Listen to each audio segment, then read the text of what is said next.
देखिए 12.3 क्या बोल रहा है, पढ़ते हैं। कह रहा है कि difference of 2.3 electron volt separates two energy levels in an atom.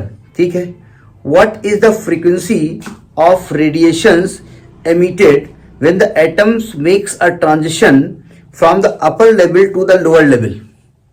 क्या कह रहा है, मैं एटम नहीं बना रहा हूं, देखो दो लेवल्स हैं, है ना, एक लोअर लेवल है और एक अपर लेवल है। ठीक है, लोअर लेवल की अपनी एनर्जी होती है और अपर लेवल की अपनी एनर्जी होती है। ठीक है, जैसे मास्टर ज्यादातर इस लेवल में आता है, नहीं कुछ ऑनलाइन मास्टर्स की बात नहीं करें, जनरली मास्टर लोअर लेवल में आता है।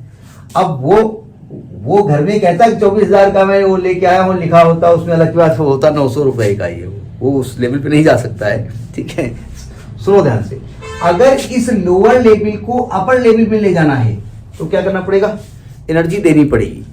अगर इस लेवल पे 500 रुपए से काम चलेगा और इसमें 700 रुपए से काम चलेगा तो 200 रुपए एनर्जी देनी पड़ेगी ना।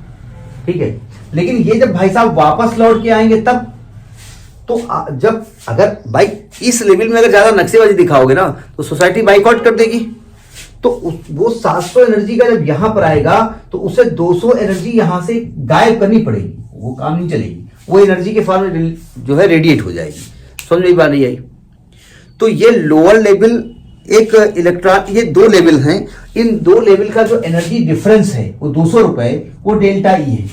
तो वो एनर्जी डिफरेंस जो दिया गया है वो दिया गया है 2.3 इलेक्ट्रॉन वोल्ट, 2.3 इलेक्ट्रॉन वोल्ट ये दिया गया है। अब इलेक्ट्रॉन वोल्ट को जूल में कन्वर्ट करोगे तो आएगा 2.3 इंटू 1.6 इंटू 10⁻⁻19 जूल, ये इतना हो गया।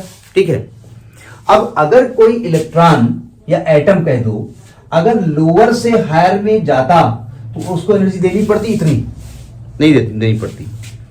और अगर हायर से लोअर में आएगा, अगर हायर से लोअर में आएगा तो इतनी ही एनर्जी वो रिलीज करेगा। तो ये कह रहा है कि find the frequency of radiation, वह रिलीज करता है इलेक्ट्रोमैग्नेटिक वेव के रूप में। तो कहते हैं किस फ्रीक्वेंसी को रिलीज करेगा, तो हम जानते हैं डेल्टा ई बराबर क्या होता है, एच न्यू।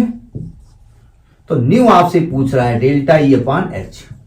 अब हमने इसीलिए इसको जूल में कन्वर्ट किया क्योंकि आपका एच तो एसआई सिस्टम में होगा। तो डेल्टा ई की वैल्यू कितनी है, 2.3 इंटू 1.6 इंटू 10⁻⁻19 अपॉन एच कितना है 6.6 इंटू 10⁻34। इसको जब हम कैलकुलेट करेंगे तो आएगी 5.6 इंटू 10⁻14, 5.6 इंटू 10⁻14 किलोग्राम। क्या लिख दें, हर्ट्ज लिखना पड़ेगा, हर्ट्ज या सेकेंड इनवर्स। वैसे हर्ट्ज चूंकि स्टैंडर्ड यूनिट होती है तो इसको हर्ट्ज लिखेंगे। अतः यही अगर क्वेश्चन कहता कि ट्रांजिशन आपका लोअर से अपर में हो रहा है तो इतनी एनर्जी देनी पड़ती है उसको, क्योंकि दोनों एनर्जी लेवल का जो डिफरेंस है वो इतना ही है। ठीक है, तो अगर कहते जो एनर्जी देंगे उसकी फ्रीक्वेंसी क्या होगी, तो यही फ्रीक्वेंसी होगी, क्योंकि उतनी एनर्जी रिलीज होनी है। अगर आपको ऊपर भेजना है तो देना पड़ेगा, नीचे आएगा तो रिलीज करेगा।